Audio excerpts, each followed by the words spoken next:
করেছেন। পিতা সোনালী ব্যাংকে চাকরি করতেন, সেখান থেকে তিনি যে পেনশন পেয়েছেন তা তিনি তার মৃত্যুর আগে তার স্ত্রীর নামে দিয়ে গেছেন। মায়ের নামে ওই টাকা যদি মা তার সন্তানদের ভাগ দিতে চায়, সেই টাকা কি সন্তানদের জন্য গ্রহণ করা জায়েজ হবে? ওয়ারিশ সত্ত্বে যদি কোনো হারাম টাকা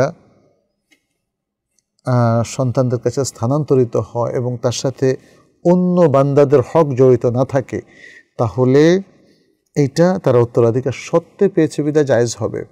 তবে তারা যদি হারাম টাকাকে চিহ্নিত করে আলাদা করতে পারে, সেটা তাদের জন্য ভালো হবে এবং সেটা তারা জনকল্যাণে ব্যয় করে দেবে। কিন্তু উত্তরাধিকারের মধ্যে যদি অনেক সম্পত্তি থাকে, রিকগনাইজ করা না থাকে যে হারাম কোনটা হালাল কোনটা, তাহলে সেটা উত্তরাধিকার সত্ত্বের মাধ্যমে যখন সন্তানদের মধ্যে বা ওয়ারিসদের মধ্যে স্থানান্তরিত হবে, সেটা জায়েজ হবে, সেটা তাদের জন্য আর হারাম হবে না। আর যিনি এই হারামটা কামিয়েছেন, পুরো দোষটা তার ঘাড়েই চাপবে এবং তিনি যে সুদের মধ্যে সম্পৃক্ত ছিলেন, সুদ খেয়েছেন, সুদ দিয়েছেন, সুদের সাক্ষী হয়েছেন, এই দায়িত্বটা একান্তভাবে তার উপরই বর্তাবে। আল্লাহু তাআলা আলাম।